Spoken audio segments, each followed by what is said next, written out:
Thank you for joining us. My name is Laura Bantock, and I'm the Director of the Western Region at Anaphylaxis Canada.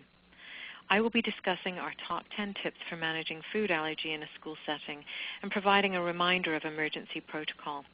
Our goal is to highlight some of the ways you can make your school a safer place for students with allergies. The contents of this presentation and related resources are for information purposes only. People should talk to their doctor about any concerns or questions they may have regarding their own health. The first place to start is to review your provincial and local policies. This will help your school develop an individual policy for your unique environment. If you're looking for helpful and credible information, read Anaphylaxis in Schools and Other Settings or visit its companion website, allergysafecommunities.ca. The information in this webinar is based on this publication, which was collaboratively written by the Canadian Society of Allergy and Clinical Immunology and the Allergy Groups. It is a standard resource for schools in Canada and is also available in French. Strive for an allergy-safe or allergy-aware environment rather than an allergen-free school. The term allergy aware refers to the ongoing actions needed to manage the risks rather than implying a guarantee or that there is zero risk. While it's important to provide a safe environment, it's simply not possible to eliminate every potential risk. Avoidance of an allergen is the only way to reduce the risk of an allergic reaction. Consider these key rules that will help reduce the risk of this happening.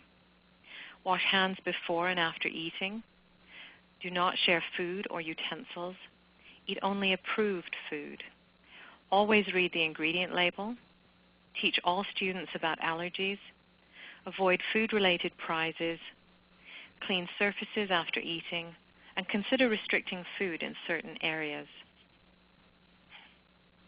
Ensuring that there is a school policy around the management of allergies at school is an important step to managing allergies, but remember that this information should be relayed to your school community. This includes information for school staff, students, and families. School newsletters and posters are a great way to encourage the school members to help maintain an allergy-aware environment.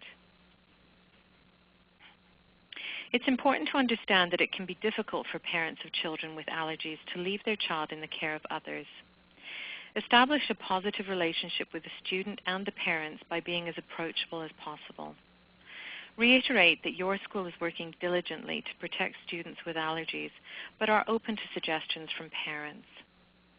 Parents of allergic students can often be very helpful in developing allergy management policies, and you should consider involving them in this important step. Work with parents and the student to create an individual plan.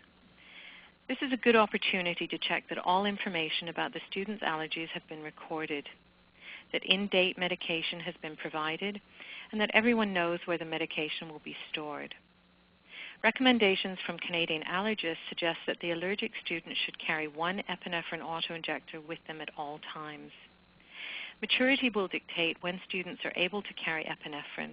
This is usually by grade 1, but may vary in certain situations. A second dose of epinephrine should be stored in a central, unlocked location.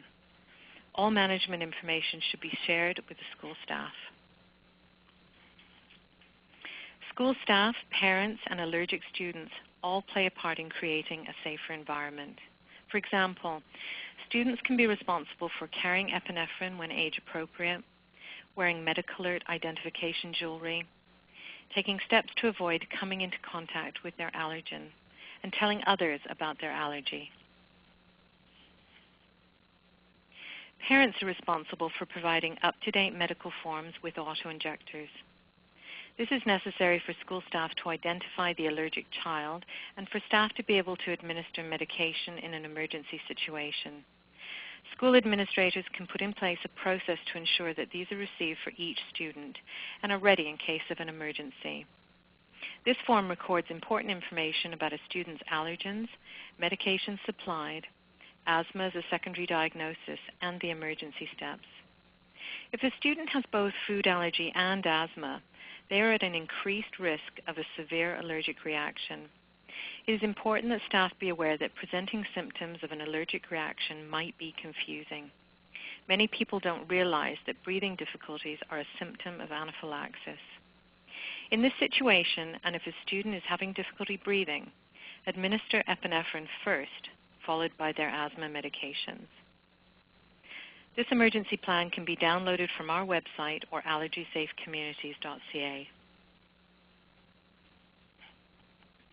All staff should know how and when to administer an epinephrine autoinjector. Practicing the steps of an emergency plan regularly can alleviate anxiety for staff and students.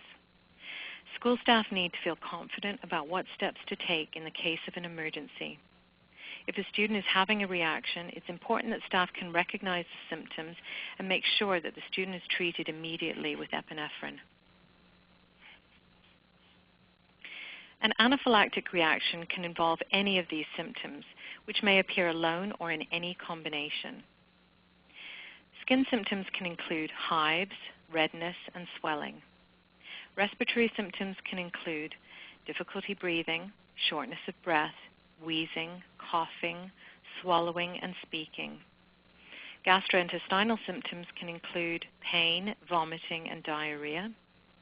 Cardiovascular symptoms can include dizziness, lightheadedness, weakness, paleness, shock, and loss of consciousness.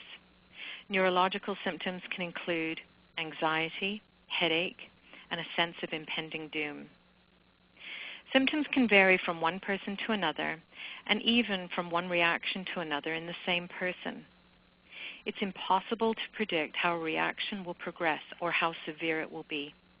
And due to the unpredictability of reactions, early symptoms should never be ignored.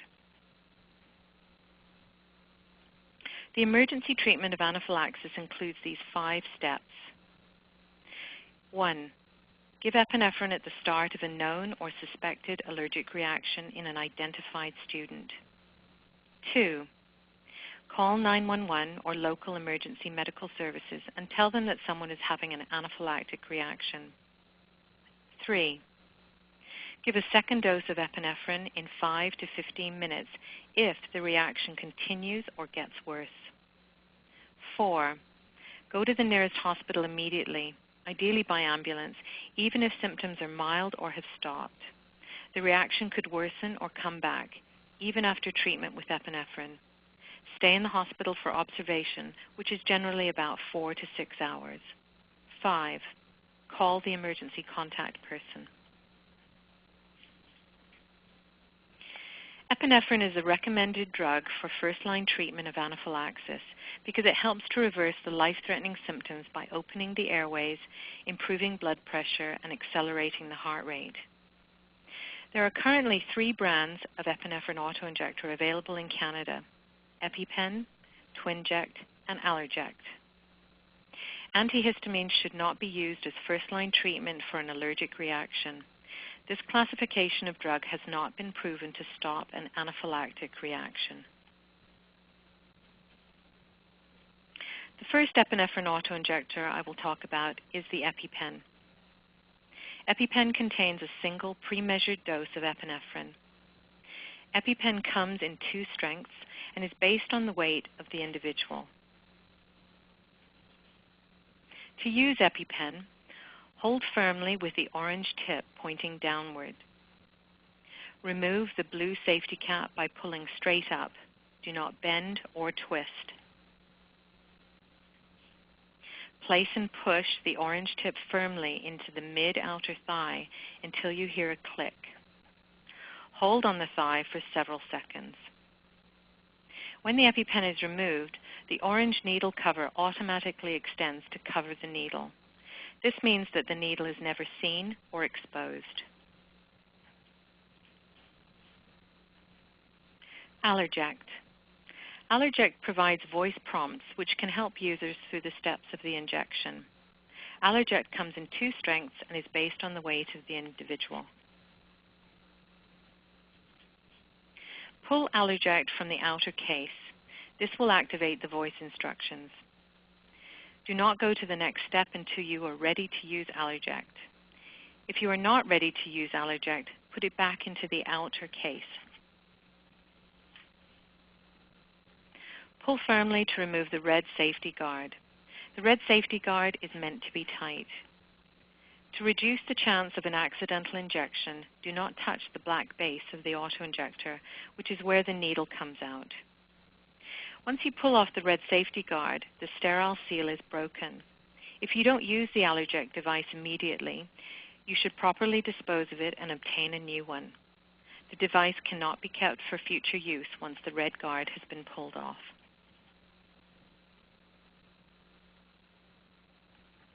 Place the black end against the middle of the outer thigh, then press firmly and hold in place for 5 seconds.